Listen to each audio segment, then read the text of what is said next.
नमस्कार साथियों। आज हम ब्रह्म मुहूर्त और 21 दिन की चिंतन रणनीति पर चर्चा करेंगे। यह एक चिंतन विधि है जिसका अभ्यास लगातार 21 दिन तक करने से कोई भी मनोकामना, इच्छा या प्रार्थना पूरी हो जाती है, क्योंकि आपको इस चिंतन प्रक्रिया का अभ्यास ब्रह्म मुहूर्त के दौरान करना होता है। तो आइए सबसे पहले ब्रह्म मुहूर्त के विषय पर विस्तार से विचार करें और उसके बाद चिंतन विधियों पर चर्चा करें। ब्रह्म मुहूर्त दिन के पहले भाग में एक विशेष 1 घंटा और संक्षिप्त समय अवधि है जो सुबह 4:24 बजे से सुबह 6 बजे तक रहता है। किसी भी मामले में इस बिंदु पर अलग अलग धारणाएं हैं। यह मानते हुए कि हम पुराने ग्रंथों पर ध्यान केंद्रित करते हैं, वे रात को 4 अवधियों में विभाजित करते हैं। मुख्य समय सीमा को रुद्र काल कहा जाता है, जो शाम 6 बजे से रात 9 बजे तक रहता है। इसके बाद अगला काल आता है राक्षस काल, जो रात्रि 9 बजे से 12 बजे तक रहता है। इसके बाद से तीसरा काल है गंधर्व काल, जो रात्रि 12 बजे से प्रातः 3 बजे तक प्रभावी होता है। और इसके बाद चौथी समय सीमा आती है जिसे मनोहर काल या आखिरी घंटा कहा जाता है, जो सुबह 3 बजे से सुबह 6 बजे तक रहता है। ब्रह्म मुहूर्त की योजना के संबंध में मान्यताएं मनोहर काल के अंतर्गत आती हैं, उदाहरण के लिए सुबह 3 बजे से 6 बजे के बीच। फिर भी भोर के समय में विरोधाभास के कारण समय एक क्षेत्र से दूसरे क्षेत्र में स्थानांतरित हो सकता है।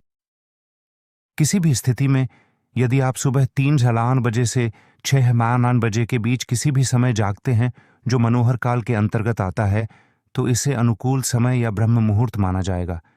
यदि हम ब्रह्म मुहूर्त के सटीक महत्व को जानने का प्रयास करते हैं, तो ब्रह्मा का अर्थ है दिव्य, अर्थात जानकारी का स्वामी, और मुहूर्त का अर्थ है एक दूसरा, एक अवधि खंड, यानी जब हम जानकारी को समझते हैं, हमें प्रयास करना चाहिए, जिसे हम ब्रह्म मुहूर्त कहते हैं। हमारे पवित्र ग्रंथों में ब्रह्म मुहूर्त के बारे में कई महत्वपूर्ण चर्चाएं हैं। ब्रह्म मुहूर्त के दौरान ब्रह्मांड और स्वर्गीय ऊर्जाएं वातावरण में घूमती हैं। मान लीजिए कि आप इस दौरान अप्रत्याशित रूप से जाग जाते हैं, तो इसका मतलब है कि सकारात्मक शक्तियां आपके साथ संवाद करना चाहती हैं। इसलिए जब आप इस दौरान प्रतिबिंब जैसे लाभकारी अभ्यास करते हैं, तो आप उन ऊर्जाओं तक तेजी से पहुंचते हैं। इसके अतिरिक्त प्रेम के सभी स्थान, चाहे अभयारण्य, गुरुद्वारे या प्रेम के कुछ अन्य स्थान, ब्रह्म मुहूर्त के दौरान खोले जाते हैं, क्योंकि यही वह बिंदु है जहां सभी नकारात्मक ऊर्जाएं शांत हो जाती हैं और सकारात्मक ऊर्जाएं हलचल मचाती हैं। इस समय के दौरान हवा के प्रवाह को अमृत वायु कहा जाता है, क्योंकि सभी दूषित और प्रदूषित हवा का निपटान हो जाता है और हवा ऑक्सीजन से भर जाती है। शाम के समय ओस गिरने के कारण इस समय हवा दिन की तुलना में बहुत अधिक ठंडी और अधिक अद्भुत है। मौसम बिल्कुल शांत हो गया है और अभी से सतर्क रहने के कारण हमारे दिमाग की सारी गतिविधियां भी पूरी तरह शांत हो गई हैं। इसलिए यदि आप अभी अध्ययन करते हैं, पढ़ते हैं, योजना बनाते हैं या चिंतन करते हैं, तो आपको बहुत सारे लाभ मिलते हैं। आपने शायद यह सत्य सुना होगा कि आराम करने का सही समय और उठने का सही समय एक व्यक्ति को स्वस्थ, समृद्ध और उत्सुक बनाता है। तो अगर आप भी सफलता पाना चाहते हैं, तो ब्रह्म मुहूर्त में अग्नि जागरण करें। दरअसल पुराने समय में बिजली नहीं थी, इसलिए जब रोशनी नहीं होती थी तो लोग शाम के बाद आराम करते थे और सुबह होने से पहले उठ जाते थे। उदाहरण के लिए ब्रह्म मुहूर्त में यह प्रकृति के साथ एक होकर रहने का उनका दृष्टिकोण था। इस प्रकार जो प्रकृति के साथ एक होकर चलता है, वह सदैव स्वस्थ रहता है। ऐसा भी देखा गया है कि जो लोग दिन की शुरुआत में जल्दी उठते हैं, वे ज्यादातर स्वस्थ रहते हैं, जबकि जो लोग रात की पाली में काम करते हैं, उन्हें स्वास्थ्य समस्याएं होने लगती हैं। सच तो यह है कि प्रकृति के साथ टकराव शारीरिक और मानसिक समस्याओं को जन्म देता है। दोस्तों, अब आपको समझ में आ गया होगा कि ब्रह्म मुहूर्त क्या है और इसका क्या महत्व है।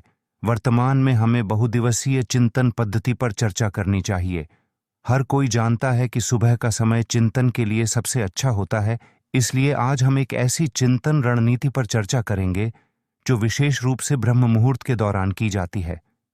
मान लीजिए कि आप इस प्रक्रिया का अभ्यास 21 दिनों तक लगातार केवल 10 मिनट तक करते हैं, तो आपको इन 21 दिनों के भीतर परिणाम मिलना शुरू हो जाएगा। यह प्रक्रिया किसी भी इच्छा या प्रार्थना को पूरा करने के लिए विशेष रूप से प्रभावी है जिसे आप पूरा करना चाहते हैं। इससे पहले कि हम इस रणनीति की जांच करें, एक निष्पक्ष चेतावनी महत्वपूर्ण है। जिन व्यक्तियों को कोई हृदय संबंधी समस्या, हृदय रोग या उच्च रक्तचाप है, उन्हें इस पद्धति का अभ्यास नहीं करना चाहिए। ऐसा इसलिए है क्योंकि इस विधि में हमें अपनी सांसों को रोकना पड़ता है। इसलिए हृदय रोगियों और उच्च रक्तचाप वाले लोगों को इससे बचना चाहिए। अब हमें यह पता लगाना चाहिए कि इसे कैसे संभव बनाया जाए। यह अत्यंत अचूक उपाय है और अत्यंत तीव्र परिणाम देता है। ऐसा इसलिए है क्योंकि इस रणनीति में हम अपने अजना चक्र पर ध्यान केंद्रित करते हैं, जो हमारी भौहों के बीच स्थित एक चक्र है। आज्ञा चक्र हमारे लक्ष्य, मन और कल्पना का स्थान है। मान लीजिए कि हम इस चक्र पर ध्यान केंद्रित करके कोई भी अनुरोध या लक्ष्य दोहराते हैं, तो यह जल्दी से संतुष्ट हो जाता है, क्योंकि इस चक्र का काम हमारी अपेक्षाओं को पूरा करना है। उस अंत तक हम इसे प्रत्याशा चक्र भी कहते हैं। तो सबसे पहले एक इच्छा या इच्छा पर निर्णय लें।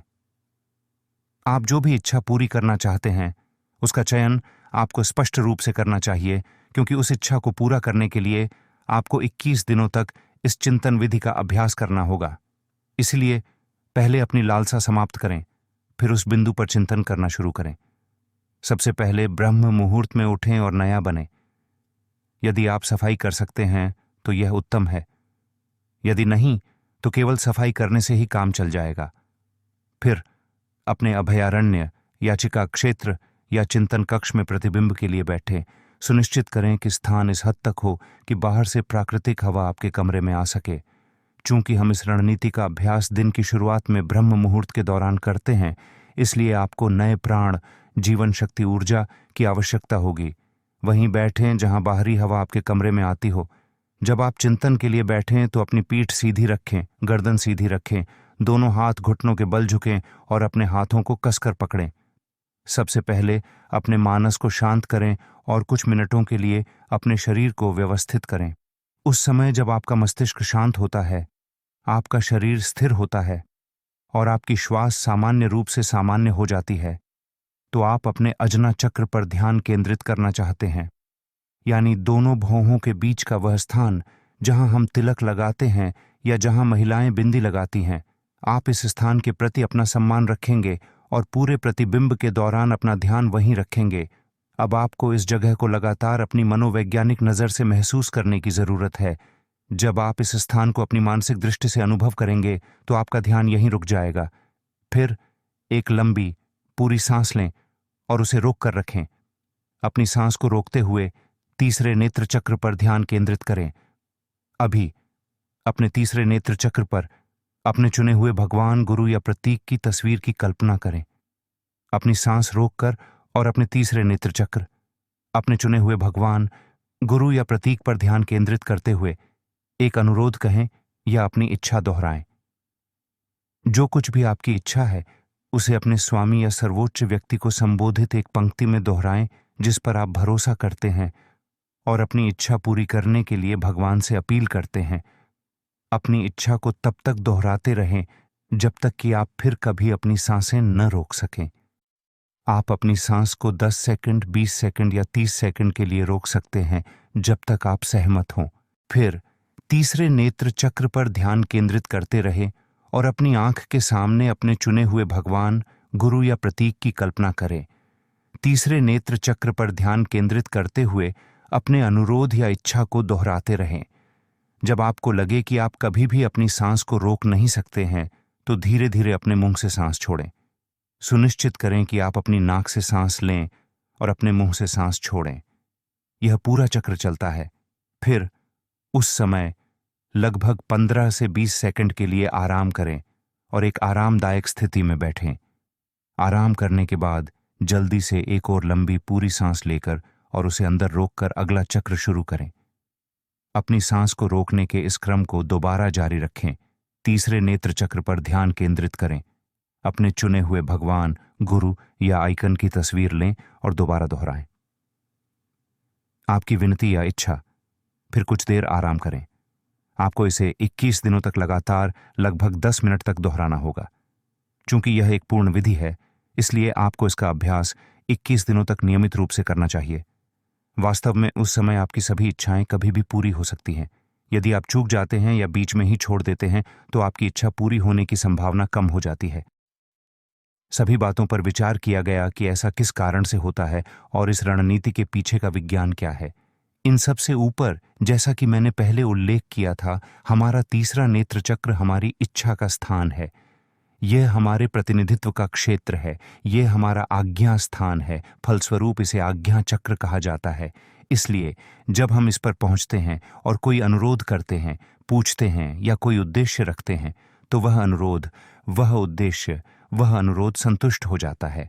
आज्ञा चक्र पर ध्यान केंद्रित करते समय हम जो भी अनुरोध करते हैं वह इस तथ्य के प्रकाश में संतुष्ट हो जाता है कि यह इच्छा संतुष्टि का स्थान है।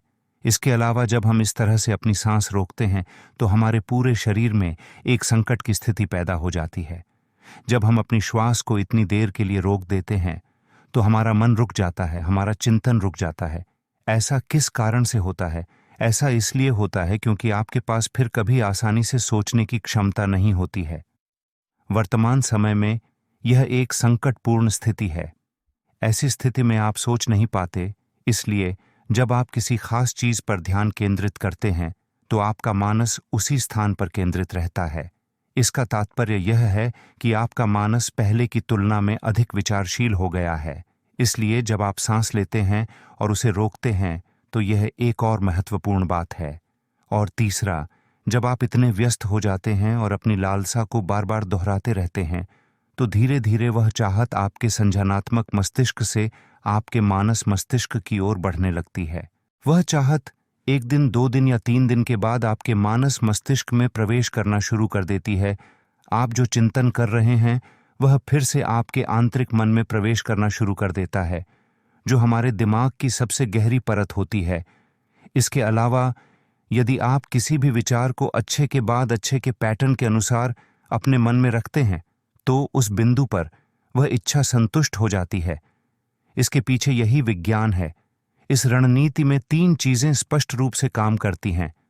सबसे पहले, आज्ञा चक्र इस तथ्य के प्रकाश में कि यह आज्ञा का स्थान है, हमारी आज्ञा को संतुष्ट करता है। इसके अलावा जब हम इन पंक्तियों के साथ अपनी सांस रोकते हैं तो शरीर में एक संकट की स्थिति बन जाती है जो हमें फालतू विचार सोचने से रोकती है और हमारा मन अचानक व्यस्त हो जाता है। तीसरा, जब आप इस तरह से अपने मानसिक मन को खोलते हैं तो आपकी लालसा आपके आंतरिक मन में जाने लगती है, जो उस लालसा को संतुष्ट करने का मार्ग प्रशस्त करती है।